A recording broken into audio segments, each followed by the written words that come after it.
जय श्री राम जी की। जैसे कि हम सब केहू जानी थी कि रामचरितमानस गुण का खजाना है, शक्ति का खजाना, हीरा मोती का खजाना। यानी हमारे जीवन में जितनी भी चीज़ उपयोग में आवे वाली हैं वो सब कुछ रामचरितमानस में है। और रामचरितमानस के कुछ कुछ जगह तो जैसे अपने सबके शरीर में बतावा जात है कि 7 चक्र हैं जो उन ऊर्जा के केंद्र कहा जात ही, ऐसे रामचरितमानस में अब गिने तो नहीं यही, लेकिन ये कि हमका लागत है कि ऐसे 1500 केंद्र हैं कि जो उनकी ऊर्जा, शक्ति, सुख, समृद्धि सब भरा पड़ा बाटे। तो देखा एक चौपाई यह है कि जौने का अर्थ समझे का है और ओका अपनी जिंदगी में धारण करे का है। यही बेरे एक चौपाई खाली लेते हैं, एका पढ़ के अपने भाग्य का कैसे जगावा जा सकत। हाँ सही आ कि हमारे सबको भाग्य जो सोआ है वो विचारशीलता की कमी के कारण सोआ है। एका हम सब केहू जब तनिक विचार करबै, सत्संग करबै, श्री रामचरितमानस से बड़ा कौन सत्संग है। एका पढ़ा जाए और एक सारा गुण अपनी डायरी में लिख के रखा जाए, अपने हाथे से लिखा जाए तो ओके प्रभाव कुछ और रहे।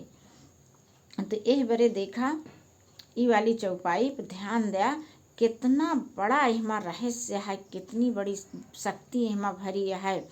और चला एक हम सब उपयोग करी जाए।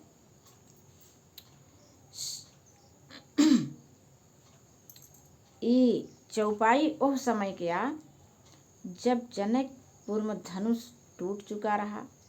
महाराज जनक जी के दूत अयोध्या पहुँच के पाती चिट्ठी दशरथ जी के हाथ में पकड़ाएं और दशरथ जी फिर जल्दी गुरु वशिष्ठ को बुलाएं। अब गुरु वशिष्ठ आयन, उनके हाथ में पाती दीनिए, वो पढ़ें। अब पढ़े के बाद देखा कैसे कहा है वह इस चौपाई में हमका सबका जाने का है और ऐसे गुण हमका सबका अपनावे का है। तो सारे ब्रह्मांड के सारी सुख संपदा वो हमरे लगे हमका हेरत की चली आए। हम न हेरबे, आखिर सुख संपदो तो अच्छी जगह हुआ हेरत ही। तो हम तो पहले तो आपन हृदय स्वच्छ कई के अच्छा करी उनके सबके रह लाए के बस वो सब तो आइन जही, फिर निश्चिंत हो जा नियक साफ सफाई कई के, बाकी तो उनका अवैन का है। हाँ तो देखा सुनी बोले गुरु अति सुख पाई, अपुण्य पुरुष कहूँ मही सुख छाई।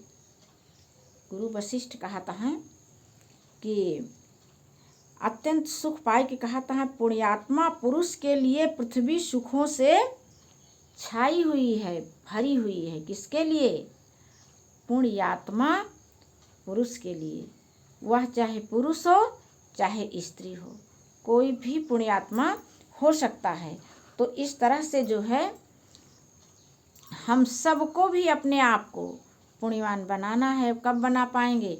जब सबके लिए मन में प्रेम भरेंगे, सकारात्मक भाव भरे रहेंगे, सदैव प्रसन्न रहेंगे, तभी तो देखिए फिर आगे क्या कह रहे हैं कि सुनी बोले गुरु अति सुख पाई, पुण्य पुरुष कहूँ मही सुख छाई। अजिमि सरिता सागर महु जाई, यद्यपि ताहि कामना नाही। अतिमि सुख संपत्ति बिनहि बोलाए, धर्मशील पही जाहि सुहाए। अतुम गुरु विप्र धेनु सुर सेवी, तस पुनीत कौशल्या देवी। ये बात गुरु वशिष्ठ महाराज दशरथ जी से कह रहे हैं कि पुण्यात्मा पुरुष के लिए पृथ्वी सुखों से भरी हुई है। जैसे नदियाँ समुद्र को ढूंढती रहती हैं और उसी की तरफ उनका बहाव होता है, वहीं वे तेजी से बहते हुए जा रही होती हैं सागर के पास। सागर में जाकर के वे मिल जाती हैं। यद्यपि समुद्र को नदी की कामना नहीं होती है, फिर भी नदी आखिर जो है जाए कहाँ, उसका स्थान तो समुद्र के पास ही है। वैसे ही जैसे सभी सुख समृद्धियों का स्थान हम ही लोगों के पास है, आखिर वे कहाँ रहें। तो हम लोगों को अपने आप को समुद्र जैसा बनाना है, गुणवान बनाना है, धर्मशील बनाना है। आगे देखिए कि तिम सुख संपत्ति बिनहि बुलाए। उसी प्रकार जैसे नदी सागर के पास जाती है, वैसे ही सुख संपत्ति बिनहि बुलाए, धर्मशील पहि चाहि सुभाए। उही तरह से सुख और संपत्ति बिना बुलाए कहाँ आवती, धर्मशील व्यक्ति के पास, वो चाहे स्त्री हो या पुरुष हो, जे अपने धर्म का पालन करत है ओकरे पास सारी सुख संपदा बिना ओकरे कामना के, बिना बुलाए, कब, जब वो अपने धर्म का, अपने सेवा व्रत का, अपने परिवार, घर, गांव, समाज का सब के साथे सेवा नीति के द्वारा प्रेम पूर्वक बर्ताव करत है, तो जो है निश्चित रूप से सारी सुख संपदा वो के पास जो है अपने आप बिना बुलाए चली आई हैं। और फिर कहा था, तुम गुरु विप्र धेनु सुर सेवी, तस पुनीत कौशल्या देवी। कहा था कि तुम जैसे गुरु, ब्राह्मण, गाय और देवता की सेवा करने वाले हो, वैसे ही पवित्र कौशल्या देवी भी हैं। तो इस तरह से जो है ऐसे लोगों के पास संसार की सारी संपत्ति बिन बुलाए ही चली आती है। तो आइए हम लोग भी ऐसे ऐसे गुणों को धारण करें, क्या जाता है हम लोगों का।